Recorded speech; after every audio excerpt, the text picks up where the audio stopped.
James Strickland will be competing February 17th at Tiny Meeker's bench press meet in Houston, Texas. Very exciting time. Tiny's a legend in his own right. It's very cool to see him give back to the sport. And we've heard nothing. We've never been to one of his meets, but I've only heard really good things about them. So very excited to go down there and support James, and of course support Tiny and all he's doing to give back to the sport. So here we have James. His final heavy session on the bench press was 605. That looked great. So if James is moving 605 like that, we're in a really good spot. You know, because here's the thing. This was the workout today at the legendary Woodlands Strength Conditioning facility in Woodlands, Texas, suburb of Houston. Anyways, everything was kind of rushed. So, for instance, James, Jeff, his liftoff guy right here, had to go to work, and so all the attempts after 605 were rushed. And here he is with 640. So let's see what he looks here, and we will pull no punches if this looks off. Okay, so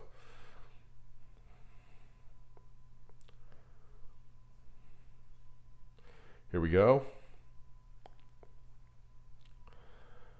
That definitely got slightly out of the groove. James, sometimes, even though he's one of the best in the world, sometimes still gets out a little bit out of the groove. That was out of the groove, so that's why he kind of stalled right there. But even the bar dipping down right there, he's able to push it right back up. So strength-wise, that's an amazing feat. It's sort of like, you know, sometimes if someone misses a deadlift, the bar gets way out of front, they still pull it out. It shows their true strength. So, like, you know, it might look like, wow, it's, you know, a little off there. But the flip side is that shows when he's in the pocket, 700 goes down. So here we are with 660.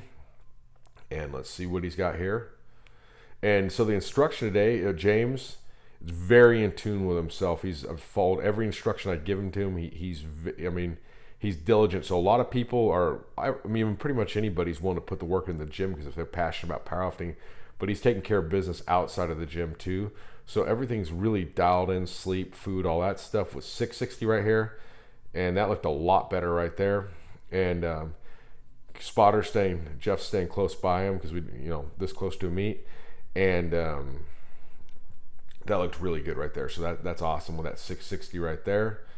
And now he's back in business. So the instructions today was to go up somewhere between 650 and 675. Being the most he's gone to the gym this cycle is 645. I knew on a bad day he'd be at 650. On a good day he'd be at 675. And James is not in the gym. He's not one of these people that's going to just be like, I'm doing 675, come hell or high water type of guy. He's actually going to listen to his body and, you know, he's shut it down before when he needs to, but at the same time, he's not going to shut it down just because he doesn't feel like working hard. He's got the perfect balance because, you know, some people are too much of ball busters and they get themselves hurt. They got the do or die, you know, it's put me in, coach. It's 4th and 1 with a broken finger. You know, football, you might be able to, you know, a bad player at 75%. I mean, a good player at 75% is a hell of a lot better than a bad player at 100. But powerlifting, you're down 25%. I mean, hell, you're benching 500 down to 375. Totally different lifter. With 675 here, and he is able to grind it out. So I think this is the confidence he needs. Being rushed and all that stuff, I can assure you, this puts 700 within working order. So here's the bottom line. There's a good PR coming at the meet. That's on an off day. You know, pretty decent days. You know, a major PR in the 680s, and then, you know, that's a good day. It's a great day. 700s there. I mean, just look at how his training went for the meet when he hit 661, and the things are in order for 700. Okay, so now what he does is next he would go to the isometrics with the speed bench, but this is just out of order right here in the video, and hitting some dips here.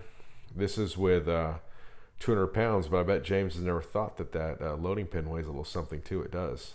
And what's impressive about this with his dips too, so if you want to gauge his overall strength, is he's doing the most weight he's ever done with dips, but he's heavier.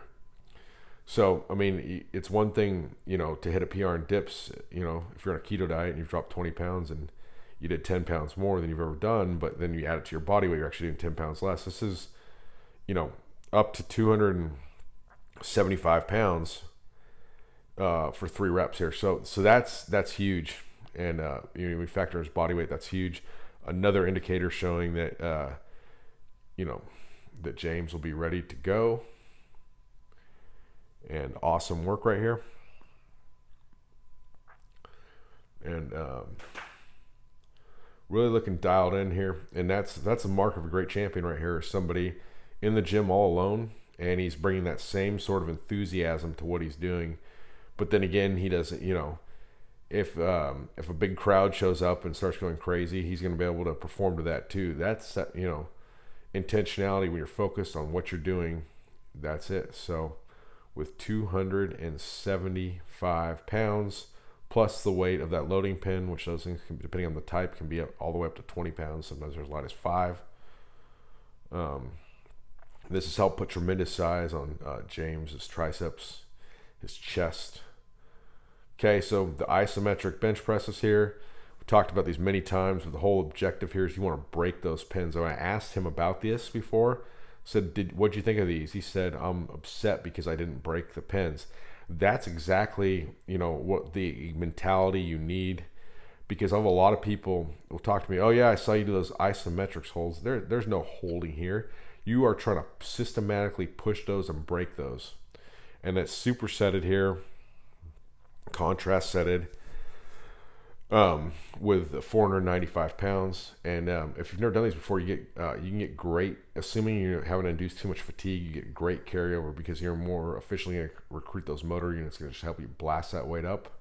5 plates right here, boom.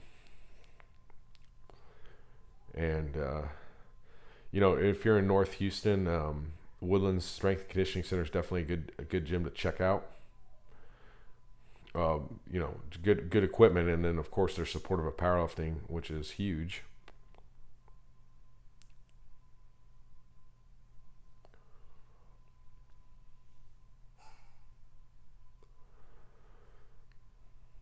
And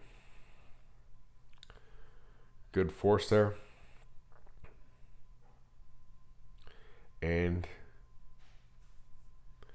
going on to these speed sets.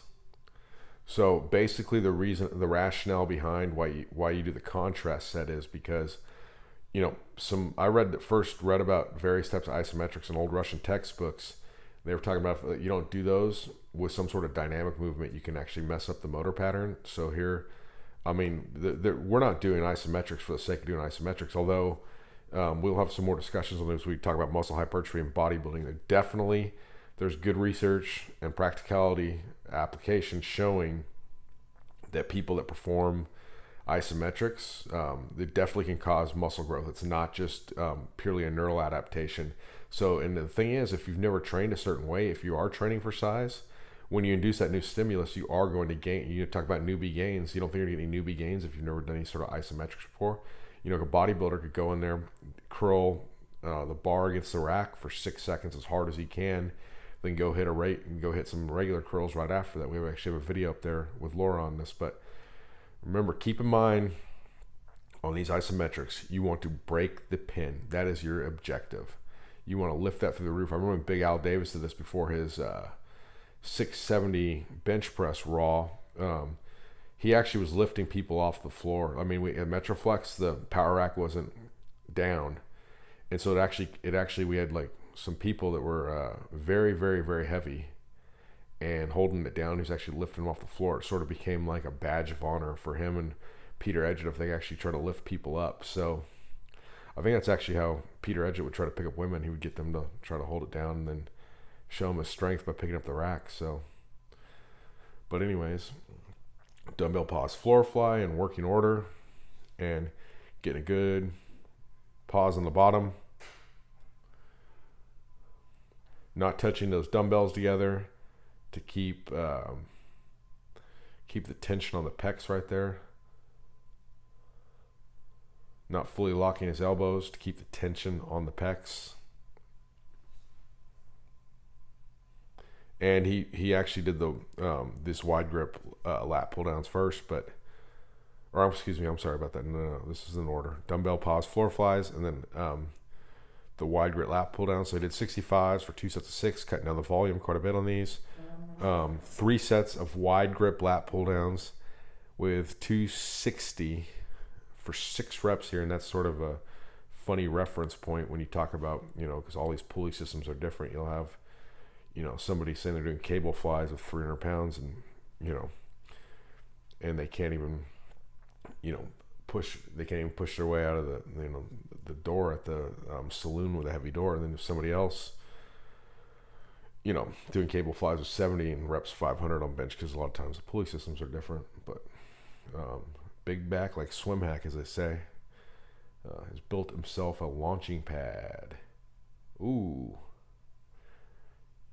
Sorry, ladies, he is happily married, but we did give you a tease with the shirtless tricep pushdowns.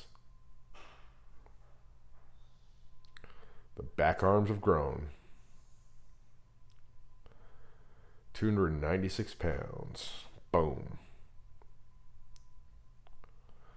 That's one of the things that's really morphed on James's physique. As he missed 609 times of meets before he actually hit over 600. So, I think since he's come up that much, that's one of the biggest things. If you're visually looking at James, is the improvement in his triceps.